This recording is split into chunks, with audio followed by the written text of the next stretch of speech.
Hi, I'm Chris Cox. I started in research and development in 1982 for a company called United Industries. And we developed processes and different kind of systems for water and wastewater. My mentor is Dr. Stencil, University of Seattle, Washington. I worked with him for an entire summer. He taught me a lot of things about denitrification, that type stuff. Throughout the years doing that type of work, we developed different kinds of equipment that required a lot of mechanical type devices that we had to invent. You know, one invention leads to another invention, leads into another invention. So we had to create almost our whole industry, you know, within that R&D group. Once I graduated from LSU, I started my own business and consulting and research and development, and helped design many different treatment systems for big companies. One of the things that we had to do was develop a control panel for one of these type systems. And so by doing that, we couldn't find anyone that could build them at a reasonable price. So I just built one just in my normal R&D activities and brought it to the meeting, and they said, well, shoot, why don't you do them? Well, we started building 10,000 a year, you know, so now I'm in the panel business, although I'm still doing a lot of R&D for other companies. So throughout that growth process, we started getting a lot of phone calls that our panels were failing. I said, that can't be the panels. So we started doing a lot of troubleshooting and determined that the number one problem was float failure. The controls were very rarely there was something wrong with the controls. It was always float failures. So I said, why are floats failing so much? So I went out and bought every float on the market. And I built a machine here, I'm not going back to my R&D roots, that would bob a float, you know, a certain amount of times a day to see the longevity of these floats, you know, people that were using them. And so by doing that, they didn't last more than 10 days on our machine. I was simulating water rising and falling. They didn't last more than 10 days, not one of them. And so I dissected them and determined that the number one problem with floats was the copper wires flexing back and forth and failing. It's kind of like a coat hanger. You bend it back and forth, it breaks eventually. So those floats are built with an inherent flaw. Every float has copper wires, and they all fail. Every one of them, 100%, they will fail at some time. So my thinking, I'm not in the float business, right? So my thinking is, why would somebody design a lift station, $20,000, $400,000 lift station, and start and stop the pumps with a float you know is going to fail? That is just bizarre engineering to me.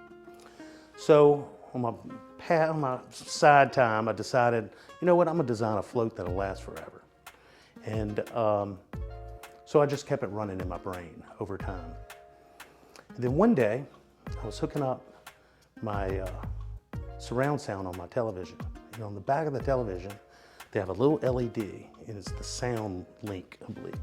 And you take a little piece of plastic fiber, and you plug it in your TV, and you plug it into your surround sound. And when I plugged it in, I saw the light coming out. And I said, wow. I said, man, maybe this is flexible enough to work in a cable. What if I use light instead of electricity? Instead of copper wires, use this bendable, flexible plastic fiber. So what I did is I cut that fiber, and I did this with it. Here's the television set. The light shining out the back. I took that fiber, I cut it with a pair of scissors, and I laid it here. And then I took a piece of cardboard, and I laid it across there, and I took a perfume vial and put a BB in it. And so the light would come out of the TV, shine through this glass, and on out. And then when I tilt the cardboard, the BB would roll and block the light. So then there wouldn't be any light coming out. So I was thinking, well, that would be easy to do. I'll take a light source, run a fiber across a glass tube and into a photo eye. And when the photo eye sees light, it closes a contact. very simple. The way a photo eye works is at night, at your home, the contact is closed when it doesn't see light. And so your floodlights come on. What I did is I reversed that so that when it sees light, it closes the contact, which would simulate a float. So what I did is I took this wire or fiber and this wire or fiber and ran them in their own cord with the sheathing on the outside. I send a beam of light down one. It jumps that gap where that tube is with the ball in it. And this light comes back to the photo eye and I close that contact. So then I just encapsulated it in a float. This is very simple. So here's what we came up with. This is the inside of the float. Here's that one fiber coming, jumping across the tube, coming out. So the light comes in one side, out the other.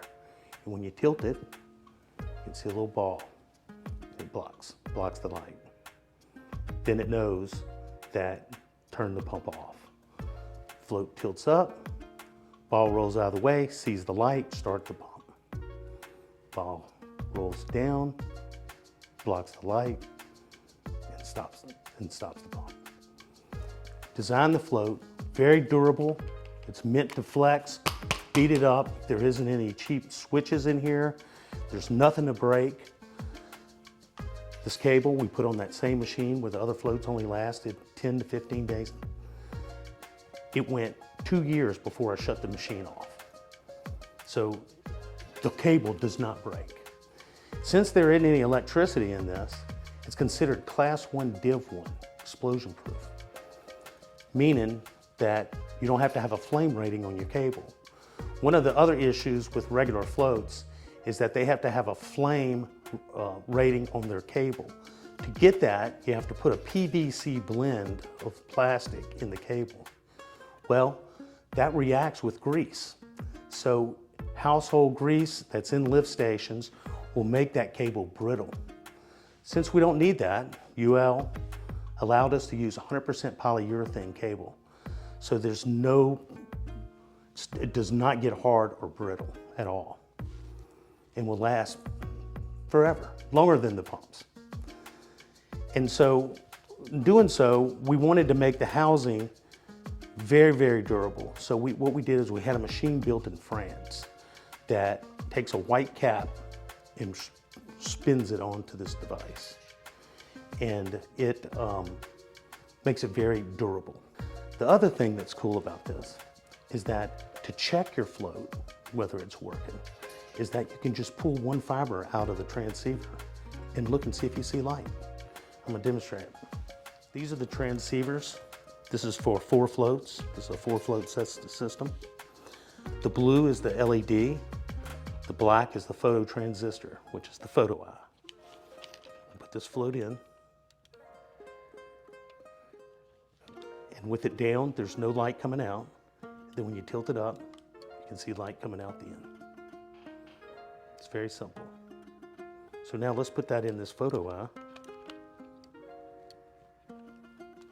And then tilt it up. And it closes the contact. And you can actually see it glowing on the inside of the float. It glows. Ball falls, blocks the light. You can see that on the back side a little better.